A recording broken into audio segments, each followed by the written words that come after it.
In this example, I'd like to address essential fracturing and packing. Even a short time ago, without these modern fracturing and packing techniques, the simulation where we get highly concave fractures and we get under a second of frame simulation time, and this is a pretty reasonable, if not slow, computer I'm working on, it would have been incredibly difficult. There's a few fracturing workflows that are really worth taking advantage of right away for efficient simulations and highly detailed concave fractures. So with any simulation, one really important thing is to know what scale you're working to. So I've made a box that's about the size of a 6-foot human. And let's go ahead and make our own curve. And the idea here is we want to have a little bit of concavity to make the fracture more difficult. Okay, so I'm just going to draw my own curve here. All right, let's resample that. Make it smooth with interpolating curves. Okay, and then let's poly extrude to create the height and the depth, but height first. Okay, so to do the height, I just want to output the side. And I'm going to go transform globally, and let's just move that upwards in Y. And then I want to do another poly extrude. And let's get our distance, the depth of the wall, output back as well. So we should have a fairly difficult to fracture wall, and if you want to test various things and the integrity of your system, you can always move this around as we go and see if it works okay. So now let's take a look at how we do a fairly high quality concave fracture. So one thing I like to do is I like to show stress points and emphasis along an axis. And there's a lot of different fracture techniques. There's a lot of ways to do this. This is just something I find works particularly well. So here, I'm going to cut apart this wall with a series of boxes, and I don't want them to be square boxes. I do want a bit of an emphasis on an axis. So I'm going to drop down a transform, and I'm just going to make the Y scale a little bit less and the Z scale a little bit more. Okay, so let's make 0.5 and 2. All right, and now let's copy these boxes, and we can use these boxes as cutter objects in a VDB fracture. So first, let's go VDB from polygons. And we want a fog VDB because we want to scatter some points in here. And let's get fairly high quality. And a scatter. All right, now this is going to be way too many points. So I'm going to just go by density. The reason you'd go by density is because if your wall would increase in size, you want to maintain the same style of fracture. And you can't do that if there's more points per area or less points per area. So here, starting with a really conservative amount of points just to get our fracture to work. All right, so now I want to adjust the normal in order to see how much random or how much axis-centric emphasis there should be as we cut it with this box. So in the scene, I've installed a digital asset called RandSeed, and it's just a little digital asset in VOPS in order to make some random vectors pretty quickly. All right, so here we can see we've got some random vectors. We can adjust the seed if you want to. Okay, now I want to mix this random with a clear axis of emphasis. So for that, I'm just going to make a parameter. We'll call this axis and a vector. And here, I'm just going to flatten all of these vectors according to this axis. So we can use another digital asset I have, flatten on axis. All right, so here's the axis we're going to flatten on, and here's our vector. And then the output should now just be normals that are flattened along the y-axis. So let's finish this off by blending between those things. So I'm going to use a mix. Let's make sure both of these are normalized. Okay, so here's our random, and here's our axis. So I want to start off with random, and then blend to the axis of emphasis. So I'll just call this guy flatten.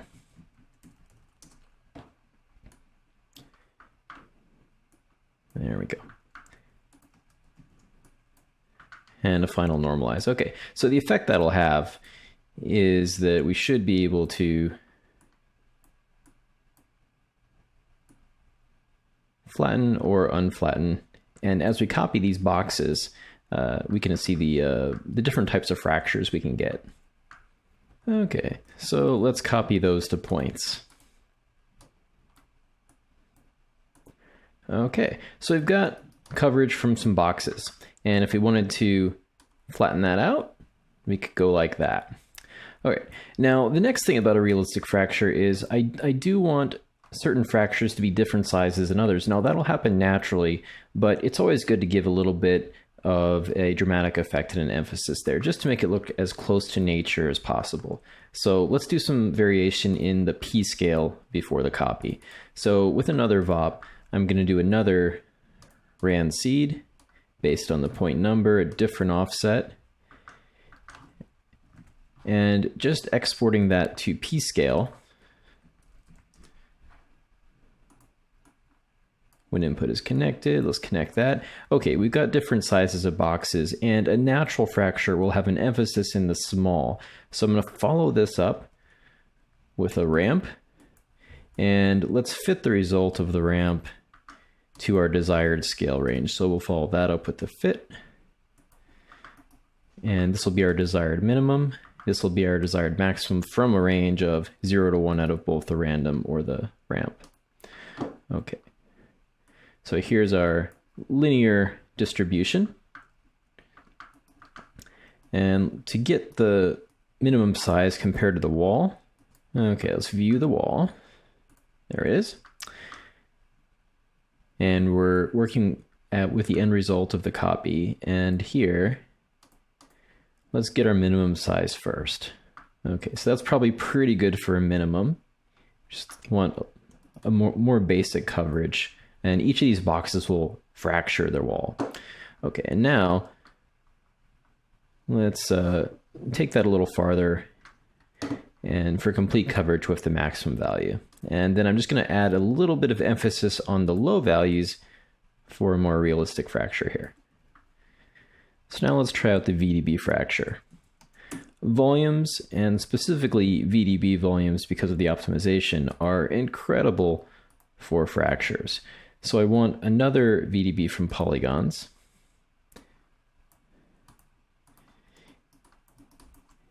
And let's increase the detail a little bit at first, maybe a lot a little bit later. And we'll do the VDB fracture. The advantage of fracturing the volume is that concavity and things like that really aren't a problem. Okay, so here's our cutter objects. So that's going to go in here. So what I'm going to say is separate cutters by connectivity.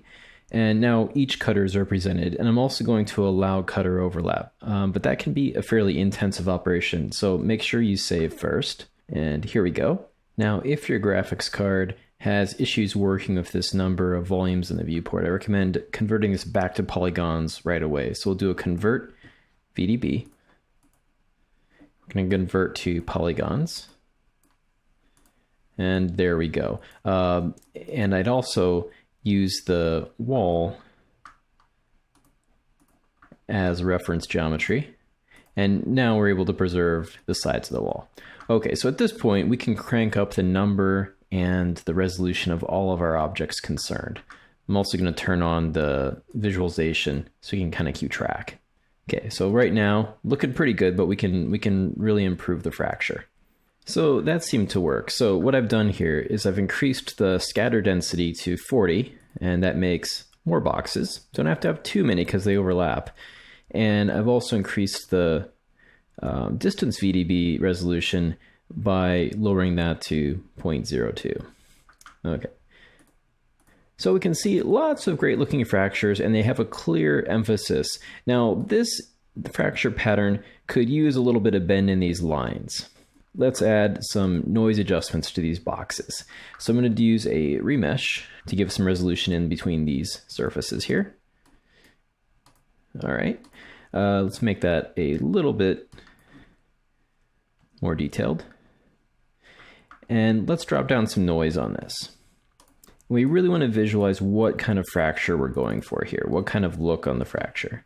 So here's an AA flow noise, and I want to generate three-dimensional noise. And we're going to add the result of that noise to the position. Okay, so now I've got some bendy boxes. And I'm going to promote these parameters off the noise just so we can work with it and get a look here. So my trick is just to turn the roughness all the way down, and we really want to try to find the right frequency first. So I want these to be nice flowing lines. So I'm going to do something more like that for concrete, and then I'm going to increase the roughness. All right, maybe it could use a little bit more resolution. And let's try to fracture of this.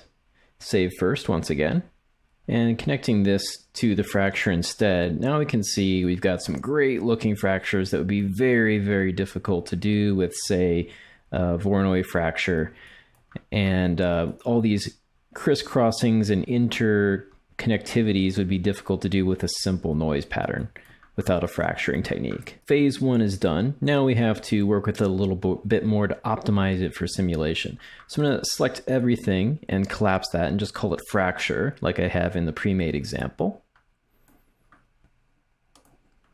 Just so we don't have to worry about cooking that again, I'm also going to use a stash node. And that'll be nice in case we want to close and open the scene. All right. So next, everyone has their own repetitive workflows, and one of my repetitive workflows is just naming the pieces and giving them some color variation with the name attribute. So I've installed a digital asset I call destruction attribute name, and all this guy is really doing is just putting the name attribute on each piece, similar to how you might do with packed geometry. So however you want to get the name attribute on these chunks, that's up to you. I encourage you to make your own tools. So here I've got an attribute field, so I'm going to put in sim ID, and now we have sim ID 1, 2, 3, etc. And I just got a random color here. All right, so there's our sim ID, here's our name. The next thing I want to do is I want to catch all of the really, really tiny pieces, such as possibly this piece right here, and they're going to make the sim a lot less efficient, and they're going to cause instability in the simulation. We can always do the smaller pieces in a secondary sim, or even with particles if they're small enough. So I want to loop through and just merge them with the bigger pieces and simulate the big piece and all the little pieces around it as one. So for that, we need to start by measuring how big the pieces are. So we can drop down a measure SOP. And here we can measure the area, and we want to do per piece, and I want to measure per name. And that's a great way to just get the entire area for each chunk. Okay, and now let's separate out all the little pieces. So I'm going to use a split, separate out the larger pieces from the smaller pieces. So let's say we want to do at area is less than 0.1. Okay, and we want primitives. All right, so now we're just getting all the smaller ones, and that's a little too big, I think. So let's try to lower that number until we get just the littlest ones. Okay, so these are the pieces that I really don't need to simulate on their own. So you might recall that each of these pieces has its own unique sim ID or integer attribute. I'm going to use that and gather the most common name closest to the big piece as we transfer. So out of this side of the split, there's the larger pieces. All right, so I'm going to go ahead and scatter a bunch of points on these larger pieces, and particularly what we're after is the name attribute. So I want a pretty dense scatter in the second part here from these larger pieces. Okay, and they will all have their name attribute on them. We just need to pass that through the scatter. So, okay, point attributes, primitive attributes. I want to transfer out the name, maybe the color. There we go. All right, and let's transfer that name attribute onto these pieces. Attribute transfer.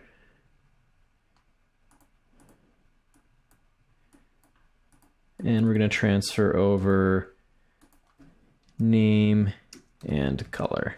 We also need to delete those attributes off of this first. So I'm going to use an attribute delete, name, color.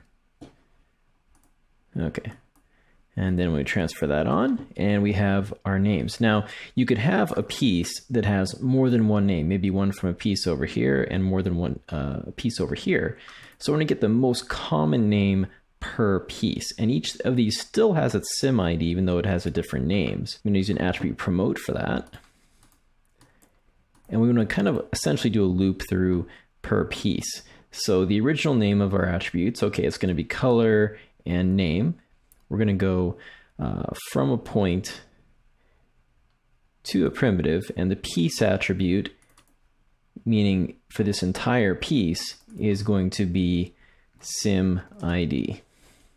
And I don't really want the average color and name. I want, because that might not actually exist, for instance, especially with color. So what I want to do is I want to do the mode, which is the most common occurrence. So say it got a name here, a different name here, but most of them was chunk 5. So the whole thing would then be chunk 5 because we're looping by sim ID, by piece attribute. Okay. And now let's go ahead and just merge our new pieces with the larger pieces. So here's the larger pieces, and here's our new smaller pieces that are now part of the larger pieces. And we can make this whole thing, clean this up a little bit. It's very fast, very efficient. We need to make that its own little operation. And we can see the collective effect here as I bypass. Now we have lots of little pieces, and then unbypassing, we'll see those little pieces merge into the larger pieces, and we'll have a much more efficient simulation this way. Okay, so now we've merged all the little pieces. What's next? Well, now we need to try to find a creative way to tackle all this concavity. So let's use the convex decomposition. It's like a dinosaur. All right. So here's our highly concave pieces, and we just want to do a loop, and this will probably make it a little more stable, but anytime we have a loop, there is the potential for this to take a little while, and that's okay. All right, because this is a non-time dependent operation.